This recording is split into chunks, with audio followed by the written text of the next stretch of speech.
Courir dans tous les sens, transpirer à grosses gouttes, répondre à des questions tout en voyant le chronomètre tourner, se faire fracasser épaule par Philippe Etchebest, il faut avoir les nerfs solides si on veut participer à Top Chef. Pourtant, cela effraie pas les centaines de personnes qui envoient leur CV à la production chaque année. Parmi elles, 15 sont parvenues à se qualifier pour la première étape de la saison la semaine dernière.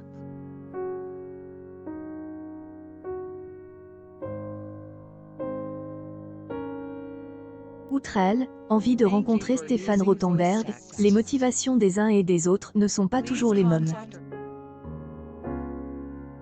Contrairement à The Voice, qui vient solliciter des talents croisés ou de tourner, un concert ou sur les réseaux sociaux, Top Chef ne repère pas les cuisiniers en vogue afin de leur demander de inscrire au concours.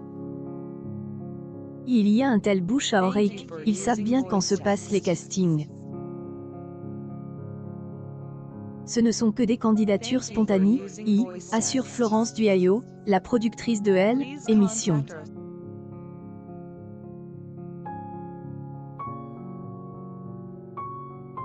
Oui, certains se disent qu'ils vont passer à la télé, concédait Stéphane Rothenberg. Mais bizarrement, ceux qui viennent, ce ne sont pas tellement ceux qui pensent qu'ils vont tout écraser.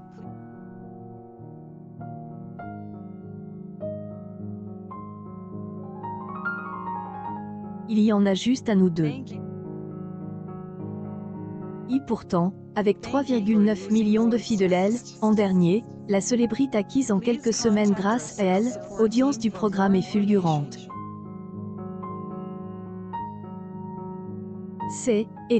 Ailleurs peut-être pour cette raison que la majorité des 15 candidats sur la ligne de départ de cette édition sont à la tête de leur propre établissement, instar de Lucie, Louise, Michael, Logan ou encore Ambroise. Ils avaient peut-être, envie d'être là, de se montrer et de montrer leur cuisine au plus grand nombre, estime animateur de M6. Pour la plupart des membres des brigades de Top Chef, la compétition sert à bord à confronter sa cuisine à avis de chefs professionnels.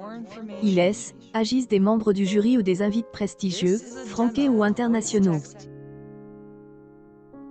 Constatant impact que pouvaient avoir les retours sur la motivation des candidats, la production a décidé de les faire assister à la dégustation il y a quelques années. Et quand il y a ce moment où vous avez des commentaires extraordinaires, qu'à vous change quelque, souligne Stéphane Rothenberg. On se rend compte qu'ils ont besoin d'entendre qu'à puisque ce sont des compliments arguments de pros qui jugent des pros.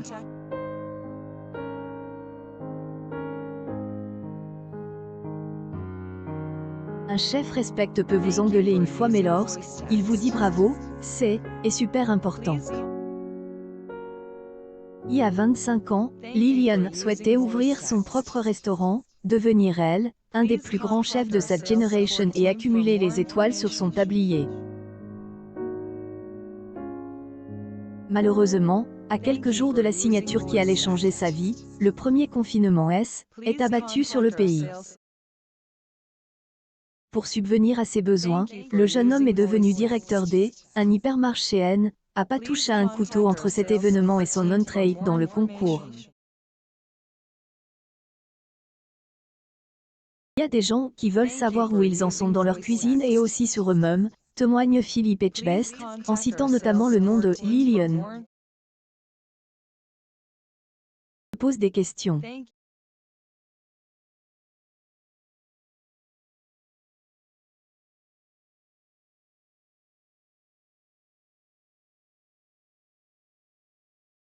On va le voir, c'est être révélateur. Comment je me situe? En suis où dans ce que je fais dans mon métier? Et ils ont besoin d'un jugement.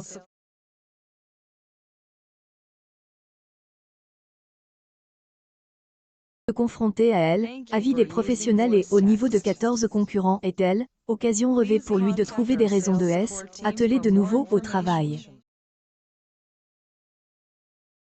On a pu le voir dans le premier épisode de la saison, les 15 candidats ont tous un univers tranche, voire I radical, I.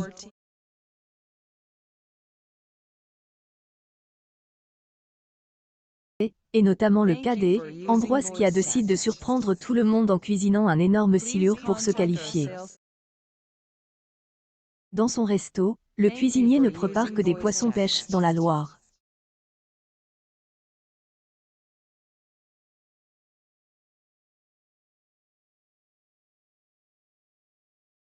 Lui, souhaite avoir la plus petite empreinte carbone possible dans son établissement et a décroche une étoile verte. En participant à Top Chef, tous sont au courant que parmi la trentaine d'épreuves proposées par les chefs, certaines comporteront de la viande tandis que autres seront intégralement végétales. De quoi déstabiliser Lucie et sa cuisine verticale pour qui, il le gras, c'est, et la vie, qui comme cas avait pu être le cas à elle, en dernier avec la finaliste Sarah. Des candidats qui disent, je ne elle, ai jamais fait.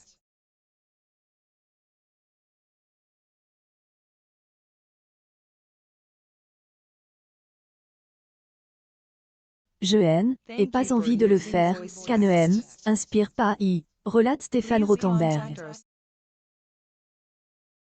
Pourtant, avec la pression du concours et des caméras, ils vont essayer de sortir de leur zone de confort.